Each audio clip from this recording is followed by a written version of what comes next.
David here, welcome to Btekt. This video is sponsored by Direct Mobiles. Check them out at directmobiles.co.uk. So it seems like there are no secrets left about what Samsung will reveal in their Unpacked event, which is coming in just over a week's time. For what seems like ages now, the internet has been pouring out leaks about what possible devices we will see at this event. This includes the new Galaxy S line as well as the Galaxy Z Flip, which we now have a very quick hands-on video posted to Twitter by leaker Ben Geskin. It shows what looks like quite a luxurious phone actually, unlike the alleged photo leaks that we saw of this phone quite a few weeks back. I always thought that these early photos that we saw showed off what looked like a budget phone. It just didn't look very premium to me. But this hands-on video shows what looks like to me to be a very premium device. And the latest rumors suggest that the Galaxy Z Flip could cost around about the same price as the recent Motorola Razr, and that device is $1,500. This phone promises to be a lot more robust than last year's Galaxy Fold, as it uses a new type of ultra-thin glass to protect its pliable display. What's more, this device closes flat, unlike the Fold, which leaves a bit of a gap and therefore leaves the screen slightly exposed when it's closed. Of course, unlike the Fold, this phone opens in what many will say is a much more usable way, opening to reveal a taller handset and closing again to what seems to be a very small and pocketable form factor. I do like the colour, it's kind of like a deep fuchsia with a very shiny finish. Probably a bit of a fingerprint magnet, but let's hope not. Although we are expecting a fairly hefty price tag with this phone, as I said before, it's comparable to the Motorola Razr.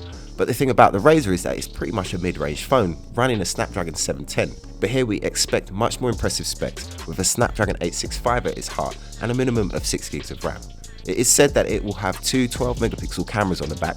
They could possibly be the same cameras from the S10 with dual aperture, or will it be a new 12-megapixel sensor that we are expected to see on the new S-series devices? Speaking of the S-series, you might have noticed that I haven't once called them S20 series, and that's because of a tweet that you might have seen between top Samsung leaker Ice Universe and Samsung themselves.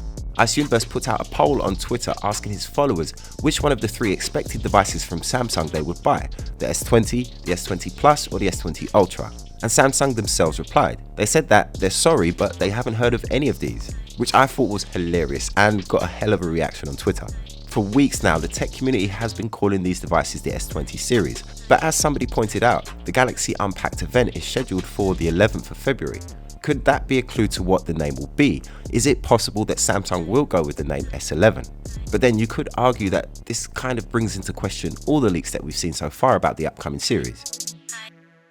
I've always thought it would be a stroke of genius if a company would put out a bunch of fake leaks and then drop a device that's way better than what we expected. I honestly thought that Google were going to do that with the launch of the Pixel 3 last year. Really early on, we got a full unboxing video of that device which showed off its hideous notch, and I honestly thought that there was no way Google would release that device and their real one would be much better. It turns out that that was not the case at all, and Google released the Pixel 3, which in all fairness is a great phone.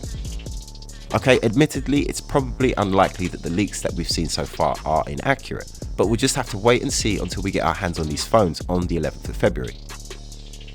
And when you're ready to get your hands on these phones, make sure you check out the Direct Mobiles website. A great place to look for your new phone, as you can compare all of the prices and deals with all the networks all there on the one website. They also have over 24 years of award-winning customer service, so you can buy in confidence. Direct Mobiles is here to find you the best deal. Find the link down in the description below or search directmobiles.co.uk. And that's it for today. I hope you enjoyed this one. If you did, then make sure you leave me a like and a comment and subscribe for more Btekt. Follow me on social media. My name's David. This is Btekt.